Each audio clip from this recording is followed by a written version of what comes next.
With Gainesville being a college town, the University of Florida is held to high standards. During school hours, the town is quiet, but during the night, it comes alive. However, all of this changes on game days as Gator fans rush to the nearest bars and clubs to celebrate wins and forget losses.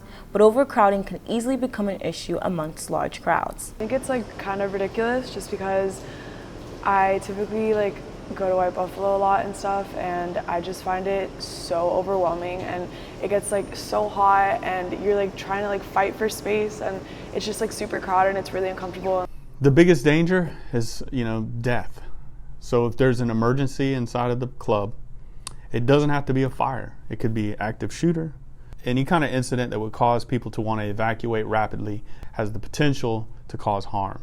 Ryan Prodesky, the Swamp restaurant and bar owner, says he's had plenty of experience with large crowds. For years, his key method has been to always be prepared because it can be a problem when you aren't. We have several security protocols that we follow. We have regulators at our door. We have guys that are banning people, and then we also have counts at the door.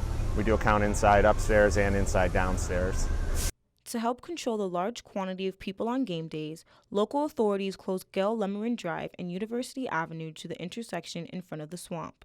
This precaution is to avoid potential overcrowding dangers, especially associated with cars. Shutting that road down before the game and diverting the traffic, God forbid we have an emergency that we have to evacuate people, we can evacuate them safely without having to mix them in with other vehicles. It's a requirement for every building to display a visible occupancy sign around the clock. Over the past 10 years, the number of citations given to establishments for overcrowding has gone down for the most part, with 0 citations given so far in 2019. Although the number of overcrowding citations have decreased, Assistant Fire Chief Stephen Hessen says that in his experience, clubs have a tendency to ignore the capacity limit.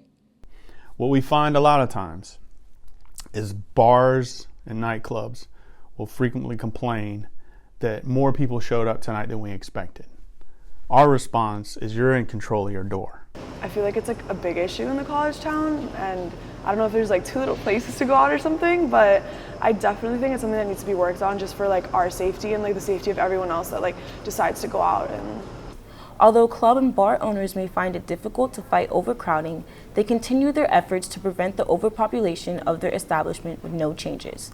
WUFT News, Alvia Williams.